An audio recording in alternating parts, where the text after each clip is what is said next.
From Lincoln to Sloat, what was once the Great Highway is now the Sunset Dunes, a beachfront park featuring 2 miles of paved roads, spinning rocks, views of the Pacific, and San Franciscans participating in all sorts of park-like activities.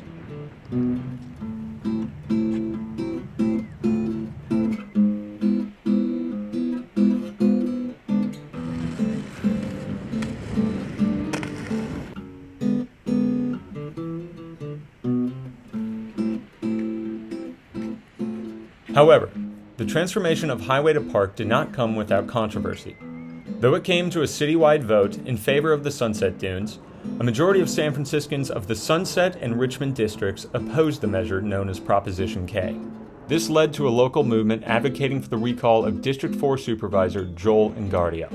After talking with several residents, both for and against the transformation of the park, I sat down with the man himself, allowing him to address the controversy with his own words.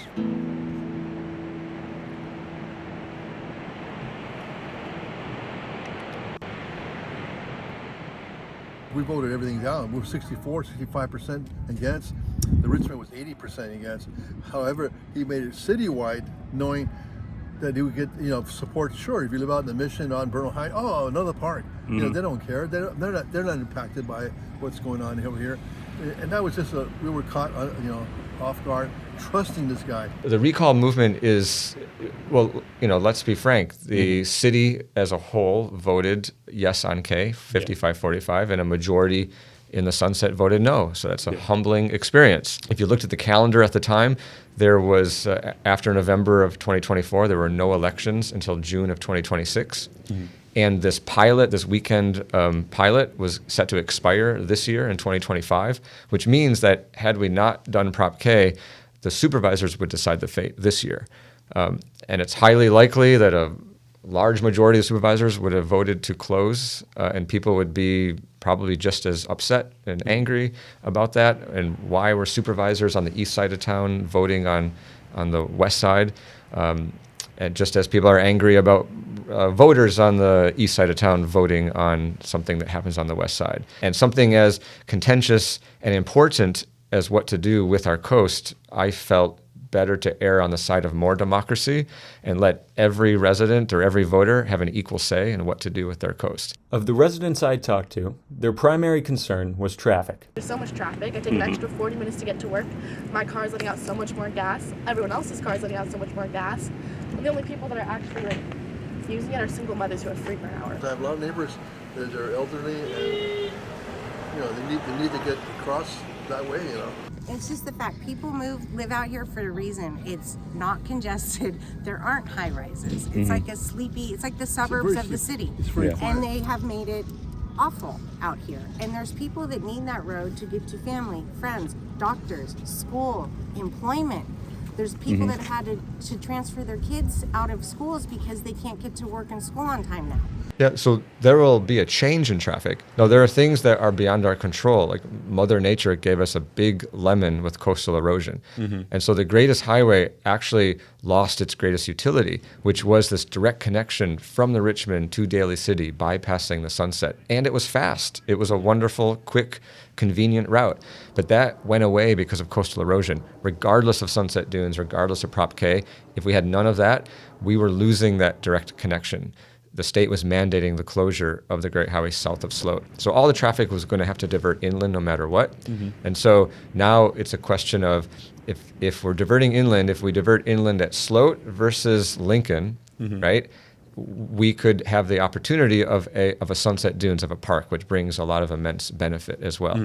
Now, during the campaign for Prop K, it was always talked about how there's a cost for everything, that nothing is free, that there will be a change in traffic flow, there will be a change in traffic time. It's just a matter of weighing the cost and the benefit. And if your commute is a little longer, but you get the benefit of a park, that's the question we were asking people. And now that we know that there's a park, we're doing everything we can to make sure the traffic can flow as best as it can. So you'll see that there were stop signs, 3- and 4-way stop signs replaced with traffic signals. A really important intersection that was reconfigured is Great Highway and Lincoln. So it allows for dual right turn lanes and dual left turn lanes into Lincoln and into Great Highway.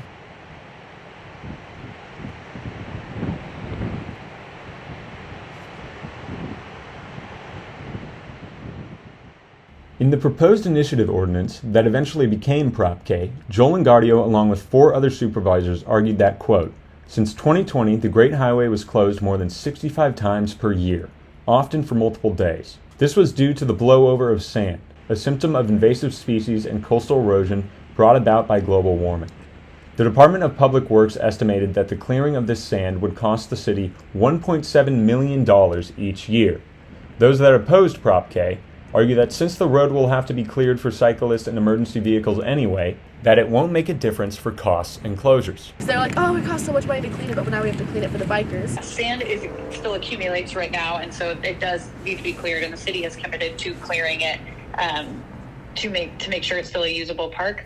Some of the changes that are now possible because it's in park configuration is replanting of native grasses, pulling out the invasive species that are there, help to stabilize the dunes themselves such that there is less sand to clear, period. There will always need to be sand removal because even as a park, there needs to be emergency access road for fire trucks and police vehicles and ambulances.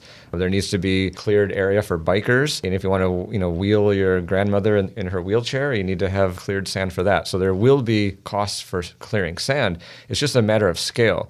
When it's a 4-lane highway, there's just a lot more that has to be cleared. When it's a park, you don't need to make sure there are 4 lanes that are crystal clear from sand. Well, I'm a resident in D4, and I live actually down on La Playa, right in the heart of this whole mess.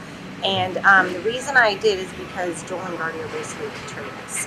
He does not represent his constituents, and when he was running for office, it's in black and white print that he supported the compromise, where the highway would be closed on the weekends but open for cars during the week. In 2022, there was a citywide ballot measure called Prop I, which was asking to reopen the highway to cars 24/7, which would kill any opportunity for even the weekends, let alone a permanent park. But during my campaign, I was publicly opposed to Prop I for 2 reasons. One, it killed the weekends, which people enjoyed. It also precluded the possibility of a permanent oceanside park. Of course, I supported the status quo of weekends because that was the best option we had at the time, because the alternative was to kill everything. He doesn't care about us. Pro-development. Him and Scott Wiener, they want to develop that area, and that's what their first step is put that spot on hold. They'll never have money for a park, and then a developer will come along and buy the city rights, the air rights from the city, and the city's going to make money. It's all about money. They're going to make money, and then tax revenues from all the buildings they make, and it's going to ruin the whole area. It's going to turn into a wall of condos. The Great Highway itself, now that it's designated parkland, our city charter forbids any development in parkland. So we cannot build anything on the Great Highway itself. Now, as for the adjacent streets, the streets parallel to the coast, the mayor has put out his proposed upzoning plan for the city, and you'll notice in that plan that there are no height increases on the streets adjacent to the coast. Though not on the park directly, residents are concerned about an 199-unit senior housing facility, which would be located directly east of the park. The proposed project, 1234 Great Highway, would be 8 stories tall and located on the now closed down Motel 6. They're planning now with Lurie's new upzoning that they will not develop on the actual upper grade highway, but if he gets that 8-story building up as affordable housing, all bets are off. They'll set the pace. It's going to be the coast. They'll set the precedent. They'll set the precedent. She's right about that. And then they can, in the domain, you can buy all those people out, build out. I mean, it'll be like, you've been to Long Beach? Yeah. You never see the beach. It's all solid condo, like 10-story, but all the way across.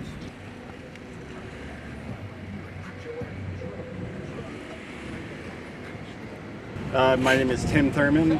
I grew up in the Sunset District. But I have to be honest, at the beginning, I was a little on the fence. I liked the arrangement that they had, the weekends, open to the public, and then a viable roadway during the week.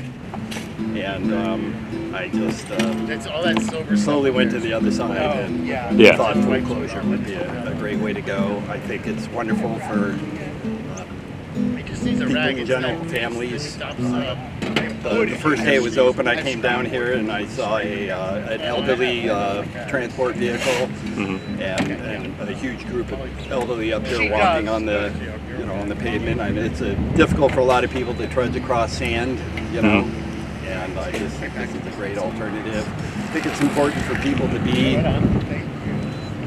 at the beach and near the ocean.